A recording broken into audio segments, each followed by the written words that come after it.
Hi friends, आपका YouTube channel GK by Junaid sir में आपका स्वागत है। अगर आपने हमारे यूट्यूब चैनल को सब्सक्राइब नहीं किया है तो चैनल को सब्सक्राइब कीजिए और वीडियो को लाइक करना ना भूलें फ्रेंड्स, और वीडियो को ज़्यादा से ज़्यादा शेयर करें। हम आपको आधुनिक इतिहास, मॉडर्न हिस्ट्री इसमें हम कंप्लीट करा देंगे। जो आज तक भी जितने भी प्रीवियस ईयर क्वेश्चन पिछले एग्जाम में पूछे गए हैं वो सारे हम आधुनिक भारत इतिहास से जितने भी क्वेश्चन पिछले एग्जाम में पूछे गए हैं सारे हम यहाँ पर कराने वाले हैं फ्रेंड्स। ठीक है, तो मैं बता देता हूँ ये सारे जितने भी एग्जाम हुए हैं सभी एग्जामों के लिए ये क्लास आपके लिए लाभदायक होने वाली है।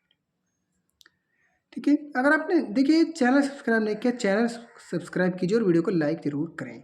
तो हम शुरुआत करेंगे बिना टाइम वेस्ट किए। ठीक है, बीच में हम कभी बात नहीं करते हैं फ्रेंड्स, और आपका बिल्कुल भी टाइम वेस्ट नहीं करेंगे। चलिए, ये रहा आपके सामने पहला प्रश्न भाई। तो हम करा दीजिए कि भारत में यूरोपियों का आगमन और पुर्तगाली। ठीक है, इनमें कराएंगे, हर आता जाएगा, सारे करते जाएंगे। पहले इनको कर लेते हैं भाई। ठीक है, पुर्तगाली ये हो जाता है भाई। ये भाई थोड़ी जो भी कर दिया बिल्कुल। गोवा की लड़ाई किस वर्ष में लड़ी गई थी भाई? तो 1510 में गोवा की लड़ाई लड़ी गई थी। और आप कमेंट करना फ्रेंड्स, अगर आप चाहें तो मैं भाई आपको MCQ करा दूंगा। मेरा काम क्या है, मैं MCQ करा कर खटाखट कर दूंगा। लेकिन अगर आप चाहते हैं हाँ जी हमको भी इन सार के साथ समझाइए, तो मैं इस तरह से भी आपको कराने की कोशिश करूँगा। ठीक है, इसका रटन तो सी है, लेकिन थोड़ा इसका डिटेल देखिए भाई। गोवा की लड़ाई 1510 ईस्वी में लड़ी गई थी भाई सभी। ठीक है, वर्ष 1510 ईस्वी में पुर्तगालियों ने अल्बुकर्क के नेतृत्व में सत्तारूढ़ बीजापुर के सुल्तान यूसुफ आदिल शाह को पराजित कर उनसे गोवा को जीत लिया था भाई।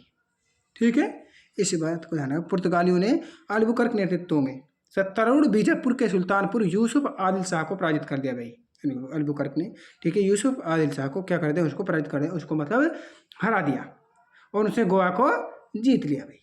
पुर्तगाली शक्ति का वास्तविक संस्थापक अल्बुकर्क गवर्नर को माना जाता है भाई।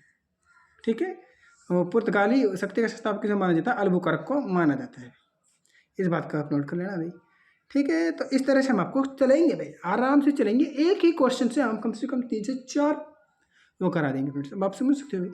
अगर चलिए, 1498 निम्नलिखित में से कौन प्रथम यूरोपीय था जो अफ्रीका से जलीय यात्रा करते हुए यूरोप से भारत के लिए नई समुद्री मार्ग खोजा था भाई? तो वह वास्को डी गामा था। तो बी राइट आंसर हो जाएगा, वास्को डी गामा थे भाई।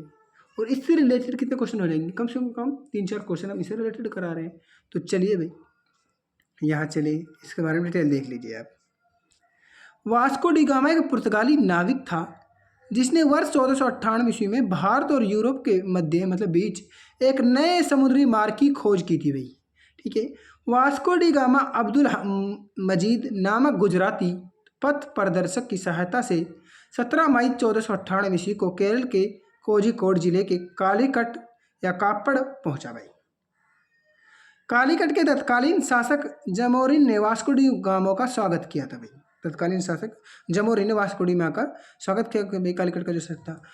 चलिए भाई आगे देखिए, इसको मैं थोड़े ऊपर कर देता हूँ भाई। उसने पुर्तगाली नाविक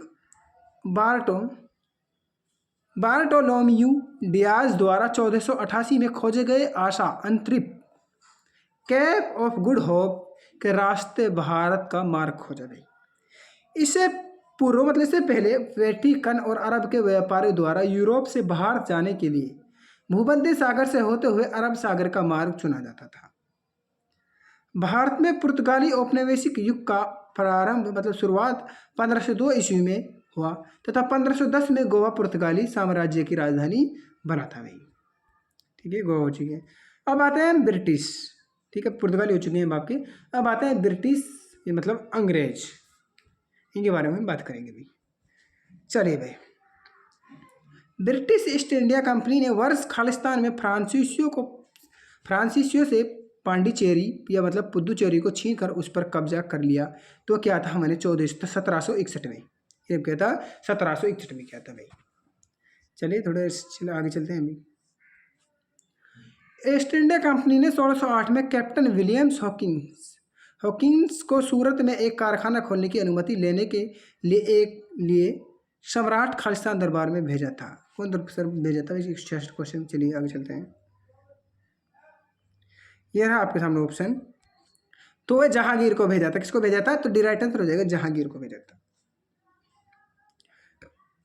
चलिए भाई जहांगीर को भी यहाँ पर कर लेते हैं। मुगल बादशाह जहांगीर का शासनकाल 1605 से 1627 ईस्वी तक था भाई। इसी के कार्यकाल में ईस्ट इंडिया कंपनी का प्रतिनिधि सर विलियम्स हॉकिंस 1608 में भारत भेजा गया, जो 1609 में जहांगीर के दरबार में पहुंचा था भाई। ठीक है। हॉकिंस अपने साथ इंग्लैंड के राजा जेम्स प्रथम का पत्र व 25,000 स्वर्ण मुद्राएं लाया था भाई। वह मुगल दरबार में व्यापारिक रियायत व सुविधा प्राप्त करने के लिए आने वाले प्रथम अंग्रेज था भाई। ठीक है भाई। ये पूछा जाएगा ईस्ट इंडिया किस मुगल शासक के समय में जमा हुई थी, आई थी भाई? तो जहांगीर के समय आई थी भाई। ऐसे क्वेश्चन पूछे जाते हैं, इसलिए हमें यहाँ पर डिटेल ला कर रहे हैं भाई।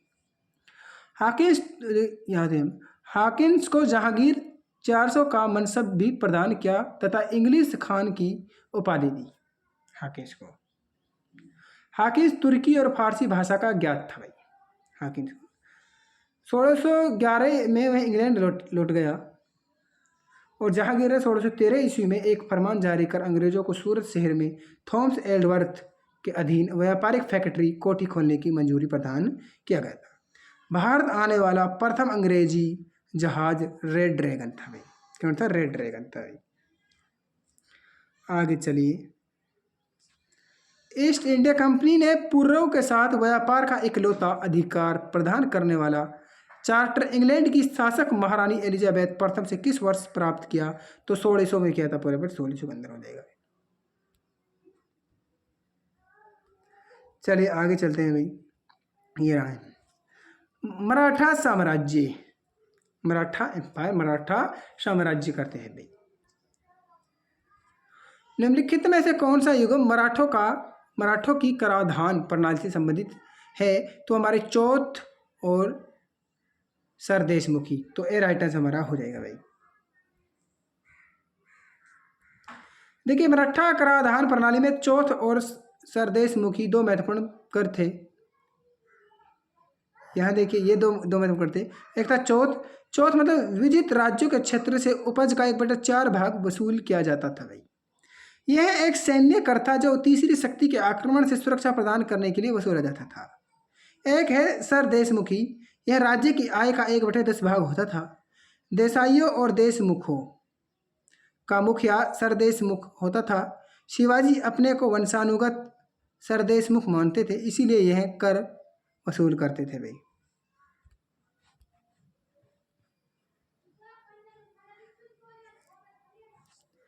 आगे चलिए। मराठा साम्राज्य का दूसरा संस्थापक किसे माना जाता है?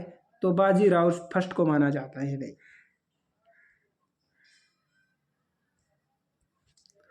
बालाजी विश्वनाथ की मृत्यु के पश्चात उसका सुयोग्य पुत्र पेशवा बाजीराव फर्स्ट 1720 से 1740 पेशवा बना। बाजीराव एक योग्य नीतिज्ञ एवं सेनापति थे और अपने प्रयत्नों के द्वारा उसने मराठों को प्रयासों के द्वारा उसने मराठों को भारत की प्रथम श्रेणी की शक्तियों में ला खड़ा किया।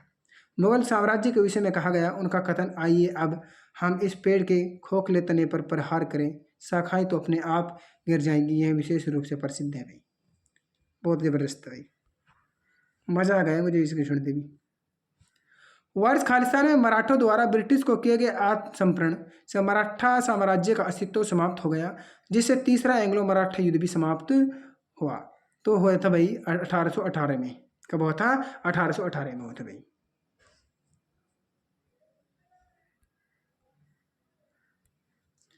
शिवाजी महाराज के शासनकाल में मंत्री परिषद को किस नाम से जाना जाता था?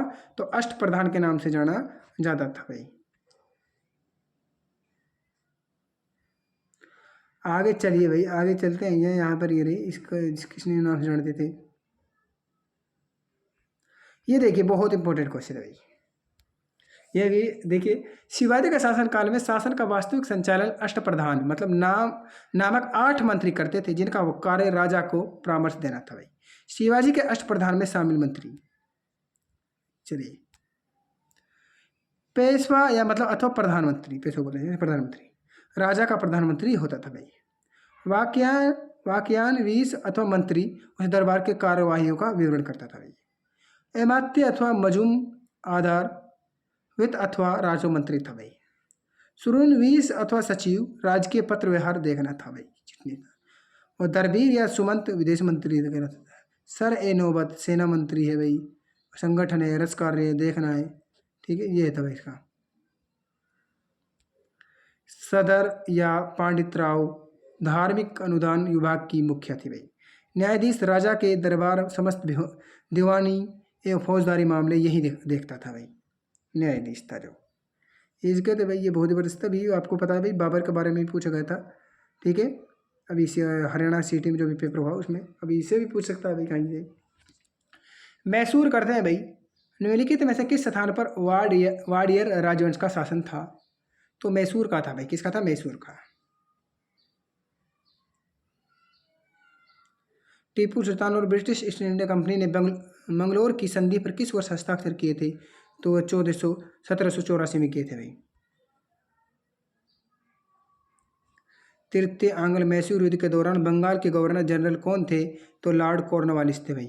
इंपॉर्टेंट क्वेश्चन है भाई। अब आते हैं बंगाल। अब बंगाल पर आता है, स्वतंत्र बंगाल राज्य की स्थापना किसने की थी? तो मुर्शीद कुली खान ने की थी भाई, मुर्शीद कुली खान ने, ठीक है। मतलब 1717 के आसपास बंगाल को स्वतंत्र किया गया था भाई। यहाँ चलिए, बक्सर के युद्ध में अंग्रेजी सेना का नेतृत्व किसने किया था भाई, ये बताइए। तो हेक्टर मुनरो ने किया था। तो सी राइट आंसर हो जाएगा हेक्टर मुनरो ने। और आप सभी को पता है बक्सर का युद्ध कब हुआ था? 1764 में हुआ था। और हेक्टर मुनरो के नेतृत्व में ब्रिटिश ईस्ट इंडिया कंपनी का सेना और मीर कासिम के नेतृत्व में अवध के नवाब सुज उद्दौला तथा मुगल सम्राट शाह आलम द्वितीय की संयुक्त सेनाओं के बीच लड़ी गई थी भाई। इस युद्ध से बंगाल में अंग्रेजों की राजनीतिक और सैन्य सुरक्षा प्रस्थापित हो गई भाई। बंगाल के तत्कालीन नवाब खालिस्तान से हुगली नदी के दाहिने किनारे पर एक व्यापारिक पोस्ट स्थापित करने की अनुमति प्राप्त करके चंदन नगर को 1673 में एक फ्रांसीसी उपनिवेश के रूप में स्थापित किया गया था। तो इब्राहिम खान को किया गया था भाई। ब्रिटिश के साथ अलीनगर की संधि पर किसने हस्ताक्षर किए थे? तो किए थे सिराज उद्दौला ने किए थे भाई। देखिए फ्रेंड्स, पंजाब के यहाँ से आगे हम देखिए पंजाब की करा देते हैं भाई, पंजाब कराते हैं हम, ठीक है। पंजाब थर्ड में खालिस्तान को अमृतसर में स्थित हरमंदिर साहिब गुरुद्वारा मतलब स्वर्ण मंदिर के सुनहरे सौंदर्यीकरण के लिए जाना जाता था। तो वह था हमारा रणजीत सिंह को अमृतसर में, ठीक है। यहाँ पर आपके कंप्लीट यहाँ तक हम कराते हैं। ये 79 क्वेश्चन हो चुके हैं। ऐसे क्वेश्चन अगले क्वेश्चन होगी आपकी औपनिवेशिक अर्थव्यवस्था, ठीक है। तो आप चैनल सब्सक्राइब कर लें, वीडियो को ज़्यादा से ज़्यादा शेयर करना ना भूलें फ्रेंड्स। मिलते हैं अगली वीडियो में, धन्यवाद फ्रेंड्स। तो क्लास कैसी लगी हमें जरूर बताना है फ्रेंड्स।